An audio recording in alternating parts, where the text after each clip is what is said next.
Du I ferd med å ta det første skrittet på den lengste reisen I ditt liv. Du, har du noen gang våknet opp om morgenen, men uten helt å vite om du virkelig våken, eller fortsatt drømmer?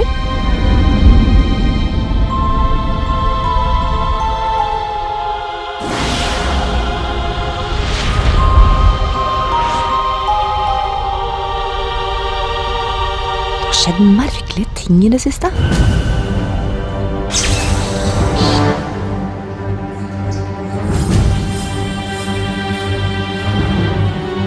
Jeg ganske sikker på at jeg har et tårna, ja.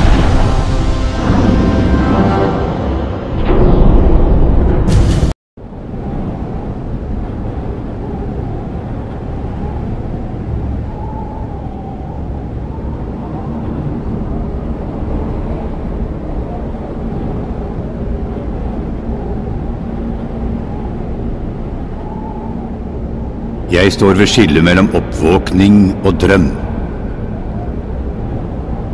Den ene veien fører tilbake til den verden jeg forlot. Den andre veien fører ned til et skyggefullt sted. Mellom det kjente og det ukjente. Mellom visshet og tvil. Valget burde være åpenbart.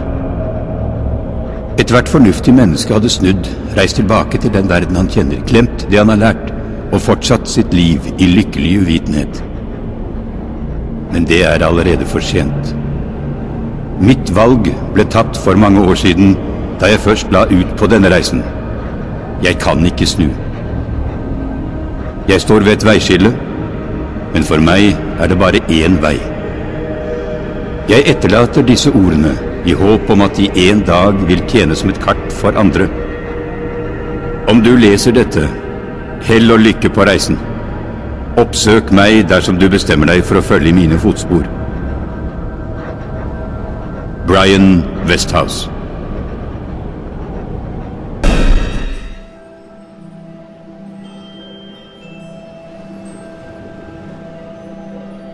Det sies at alle historier har en begynnelse og en slutt.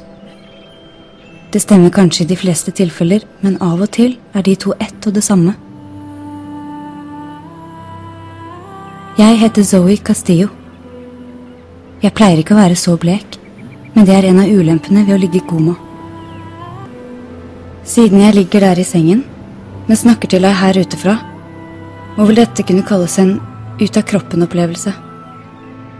Jeg vet ikke om noen kan høre meg, men jeg har hatt en del erfaringer med stemmer fra graven I det siste, så jeg gjør et forsøk. Forferdelige ting I ferd med å skje, og alle som kjenner sannheten enten døde eller forsvunnet fra jordens overflate. Hvis jeg får noen til å høre på meg, hvem som helst, det kanskje noe som kan gjøres. Så hvis du hører dette, vær så snill og hør godt etter. Dette veldig, veldig viktig. Kanskje det viktigste du noen gang har hørt. Du får unnskylde at jeg bruker den eldste klisjeen I boka. Det hele begynte med... Pardon me, mistress.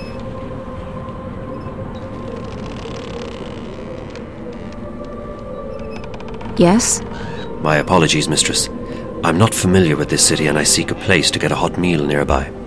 Oh, well, there's a couple of really good taverns inside Old Town. I mean the Ghetto. There's this place up on Burrow Crook called the Riverwood Tavern that serves the best roasted geepa in town. It's worth checking out. And if you head further up that way and you're in the mood for a good ale, the Journeyman... Actually, no, forget that. It's closed. I appreciate your help. Pardon, mistress. Do I know you from somewhere? You are familiar to me. I don't think so. Who are you?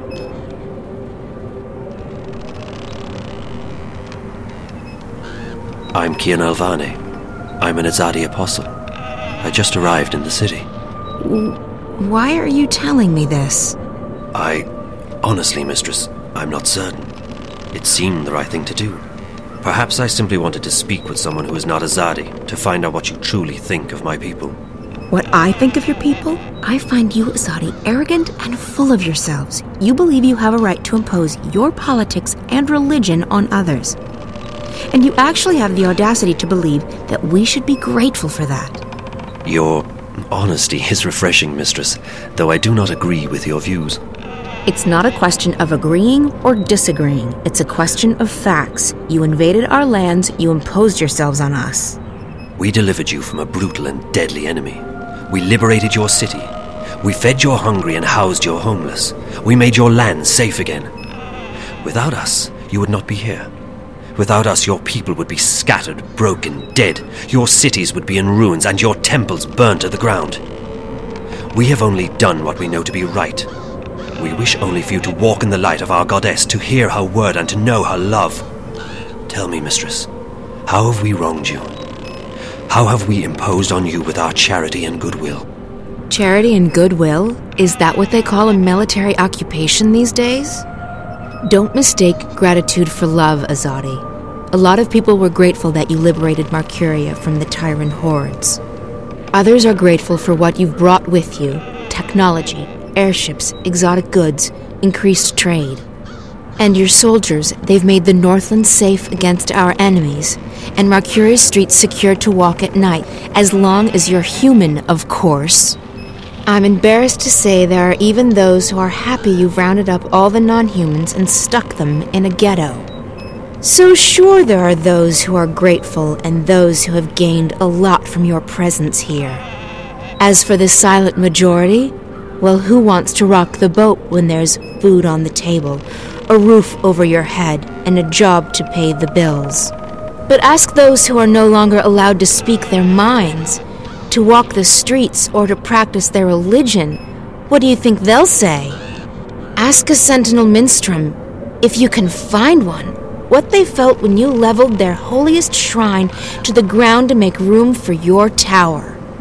Ask those who've had their homes raided and destroyed because they weren't born human, because they practiced magic, or because they didn't worship your goddess. Ask the Dolmari or the Zid about being forced to relocate and live inside the walls of the ghetto while they await an uncertain fate. Do you think they will sing your praises? Do you think they've bought into the whole charity and goodwill song and dance? You came here under the pretense of liberating us, but instead you've imprisoned us. You've taken our sovereignty and you've taken our faith. You're even trying to take our individuality away. You want to make us into you. It won't work. In the end, people won't stand for it. If you hadn't come to our lands, we might still be homeless, hunted, hungry, but we'd be free. And freedom, Azadi, freedom is worth a lot more than you will ever know. You have strong feelings regarding this matter. Strong feelings? I shouldn't be talking to you. I have to go. Wait. I still feel that I know you from somewhere. That's impossible. We're from very different worlds in more ways than you can possibly imagine. Maybe I could learn about your world, and you about mine. I believe you have misjudged our intentions, but you speak with such passion and conviction, it would be wrong of me to simply dismiss you. Perhaps you could show me this ghetto from your perspective and explain to me how your people have suffered under our rule. You don't understand. It's impossible. And it's too late. We can't come to an understanding. We're enemies. How can we be enemies when we have just met? I really have to go. Good luck finding a place to eat. You really should try the Riverwood Tavern in Old Town.